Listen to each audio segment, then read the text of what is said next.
Whatever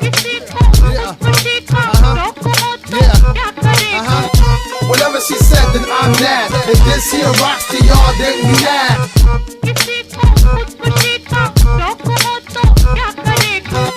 Whatever she said, then I'm mad. If this here rocks to y'all, then you mad.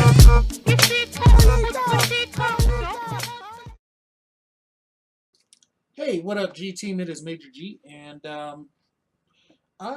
so what is it, like last week? I think it was. Excuse me. Last week, Unrested, one of my heroes of YouTube, made a stuff that Japanese people say to Gaijin video, and it was pretty interesting. It was a pretty interesting video, and this time around, he made a stuff Gaijin Say when in Japan. So I'm very interested to see how it goes. I did actually watch and react to this before, but the video came out really bad. So that was actually a few days ago that I reacted to it. So hopefully by this time I've forgotten what was in the video, so that I can get a better, about as good as a reaction as I did before. So I'm just being straight up with you guys. I did actually see this before, but it was a few days ago. So this is actually going to be more of a re-watching or re-reaction, whatever you want to call that. I do remember it was actually pretty funny, and some of the stuff probably will apply to me when I go over there. So let's go ahead and get this started. Here we go. Unrested stuff Gaijin Say in Japan. Here we go.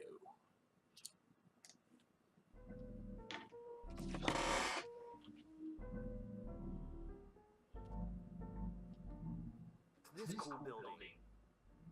Oh, it's a Pachinko building. Why does this peanut butter taste so salty? Oh, right, because miso. Yeah, y'all need to read. What's this cool game center? Oh, it's a Pachinko parlor. I was paying $30 at this bar and my drink $70. Whoa, what's this building with all the sound and the lights? Pachinko? It's a Pachinko building.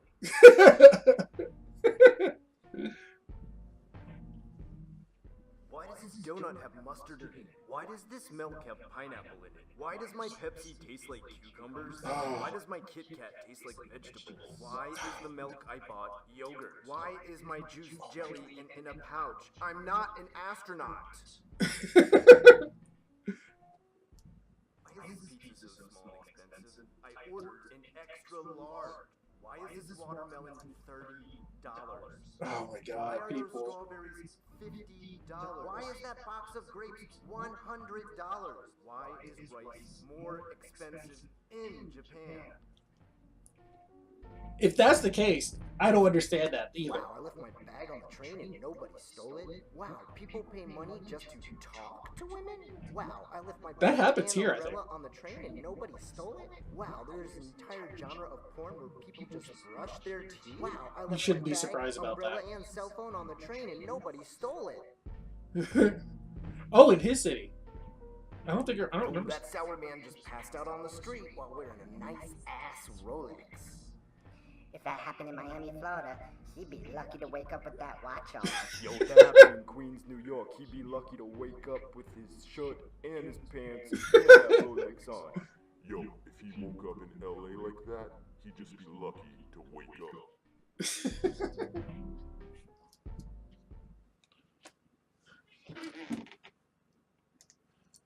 So, yeah, that was actually pretty. That was about as funny as I remember it being.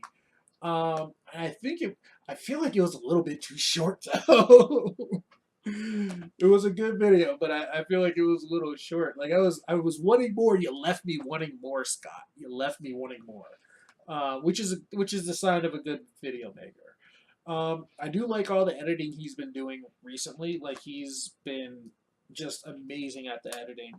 I guess he got a green screen or something now, so he can put himself in different places and all this stuff, or set up different backgrounds behind him. Um, but yeah, that's something that the pachinko thing. I've heard that pachinko is really popular in Japan. I guess I didn't realize how popular it was until I saw this. Until I saw this video. And if you don't know what pachinko is, I remember I've had pachinko before because they sell it, but you can play pachinko here in the states. It's just really hard to find it. So pachinko is kind of like pinball, except it doesn't have the flippers. And some of you might have played it too. When I was a kid, I had like a little handheld pachinko game, and it was an actual like handheld thing. It wasn't like electronic. It was just so kind of like that. So it's kind of like pinball except without the flippers. So you have the little spring, and the pachinko balls look kind of like they do look kind of like these, but without the little um, rod going through them. And so you hit the little the little spring, bing, and it hits the pachinko ball into the game, just like a pinball game. And then you have to kind of like with an actual pachinko parlor. Those are like slot machines almost, I guess, like in terms of the size, like so they stand up. But with the handheld one, you can kind of rotate it a little bit. So you could kind of maneuver the pachinko ball into the bottom slot, and you win when you get it into certain um, little notches and stuff. Uh, some ways kind of like a pinball game. Imagine like when you hit the ball into and you use the flippers to try to get it to that special area. So in pachinko, it stays in that special area. It doesn't pop back out and you hit it with a flipper or anything. Like it stays in that little notch, and that's like a win. You win when that happens. Or if it goes into a certain little hole in the bottom, that's a win as well. So it's very much a game of chance. And it's very popular in Japan, and uh, uh, probably because gambling is illegal in Japan. Now, technically, it is illegal here in the states. However, it is legal in certain areas of the United States. Uh, Most famous places being Las Vegas and Atlantic City. And I don't think gambling might not be as enforced as it is in here in the states as it might be in Japan. Because I mean, you can go to pretty much any major city and find a bookie, or go to a horse race, or go to a horse track. Go to a horse track. That's gambling. You can go to a bookie. That's gambling. And like in some places, bookies have like actual stores that you can go to, and it's like off-track betting. Like the name of the place is like off-track betting or something like that. So it's just not that well enforced in the U.S. In terms of the illegality of it. And so, actually, one of the reasons why we get so many Japanese tourists here at Grand Canyon is because they all come from Las Vegas. So if you go to Las Vegas is at any time of the year is just full of Japanese people. Because I guess they hear over in Japan that in Las Vegas gambling is legal. So like every casino in Las Vegas has a chunk of Japanese people there. At many times of the year, just in the casinos, just gambling. They're playing the roulettes. They're not even playing slots. They're playing blackjack. They're playing roulette. They're playing craps. They're playing craps. All sorts of those games. So yeah, a good chunk of those people do go to Las Vegas to gamble, and it's a big thing. And because of a lot of the tours that come here, a lot of the day tours that come here, come from the majority of them, in fact, come from Las Vegas. I think like 95% of them come from in terms of day tours. 95 to 99% of them come from Las Vegas. A much smaller amount come from um, Los Angeles. And then you might have some that come in from like Phoenix or Sedona. Um, and because they all come in from Vegas, I mean, it's very easy to take a tour bus from Vegas to come out here, and that's a full day trip. That's like 10 to 12 hours right there. You hop on the bus. They give you a bagged lunch because you're going to be gone for 10 to 12 hours. It's like a 4 to 5 hour trip coming out here. Yeah. Yeah, go and look at the canyon for about an hour or two, and then it's another 4 to 5 hours going back.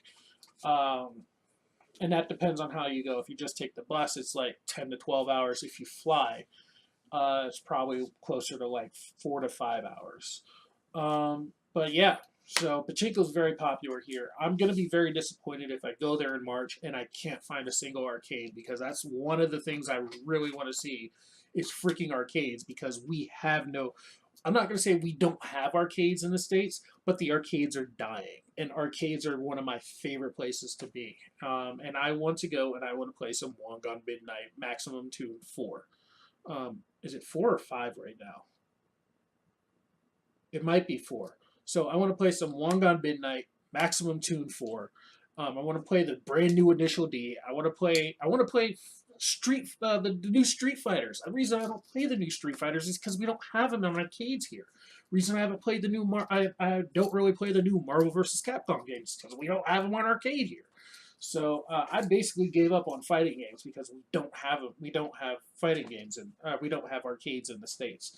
The last actual arcade in Arizona actually closed down about 6 months ago, which was GameWorks in Phoenix, and that closed down. So there's almost no reason for me to go to Arizona Mills anymore. That was the one reason I ever went there, and there's no reason for me to go there anymore because they don't have any arcades there anymore, or they don't have the GameWorks there anymore. I knew of a couple places in LA. I only knew of 2 places, one of which actually closed down. There's a second place I believe that's still open, right across the street from LA Community College. And I took a bunch of pictures over there because they had the Hokuto no Ken game that you could actually punch that game. It's a really tiny arcade, like a corner arcade, but it's a dying breed, and I want my arcades back. So yeah, I'm going to be very disappointed if that happens. I go over there, there's no arcades. I want to play freaking arcades against people. I want to play Marvel vs. Capcom against like some of the best people in the world who are over in Japan. Like your average Japanese players, like generally like levels better than your average American player. And then with the food thing, that's just like a no-brainer. Like, come on, guys, come on. You're an island nation. Of course the watermelon's like gonna be expensive. The strawberries are gonna be expensive because they're not native to Japan. The weird tasting milk, like they have, things are different there. Things are different. They have their own tastes. They probably come here and think it's weird that we have regular, we like it's hard to get strawberry milk. You know, like it's a rarity to find strawberry milk. They probably think it's weird we have chocolate milk. The Kit Kat thing. If you haven't heard, Japan is huge on Kit Kats. Huge on Kit Kats. There's a Kit Kat for every flavor in Japan. Every flavor. From what I understand anyway. The one I've been given some Kit Kats as treats, and the ones I was given was green tea, which aren't bad. The green tea one wasn't bad at all. It was a different taste, but it wasn't very bad. But yeah, there's a Kit Kat for like imagine jelly beans that we have here. That's how Kit Kats are over there. Like there's a Kit Kat for everything.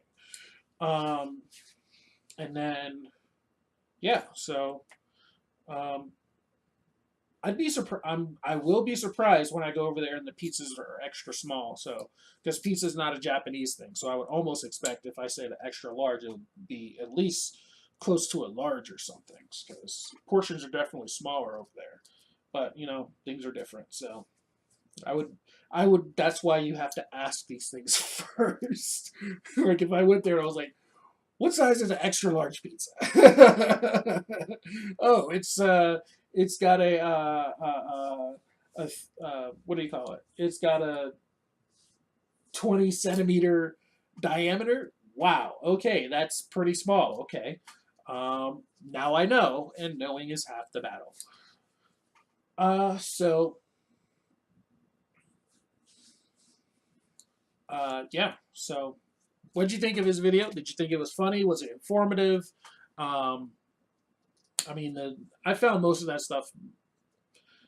I knew some of it, to be honest. The Pachinko one was the one that really surprised me. I didn't realize that there were so many Pachinko places in Japan. I knew there were a lot. I didn't know there were that many Pachinko places, though. So I'm going to be disappointed when I get there and there's not an arcade on every corner. All the places on every corner are going to be Pachinko bars. So yeah, um, like in the comments, subscribe, share, all that. Go and check out Unrested stuff if you have any. He's been there for over a decade. Um, he's a guy from Florida who's married and has 2 kids over there. His wife is Japanese. He's got a couple of Hafu kids, and he's been over there basically since what is it, 2016. He's been over there since I guess 2005, 2006. So yeah, go ahead and check out his channel. He has a series called JFAC, which is about, and he's been on YouTube for almost as long as he's been over there. And he's got this series over there called JFAQ, JFAQs, about Japan frequently asked questions. So, and it's his longest running series. So if you have a question about Japan, just go ahead to his page, ask him about it. He's probably answered it about 5 to 10 times before, but you know, give it a try. So yeah, until next time, you guys, I will see you guys later.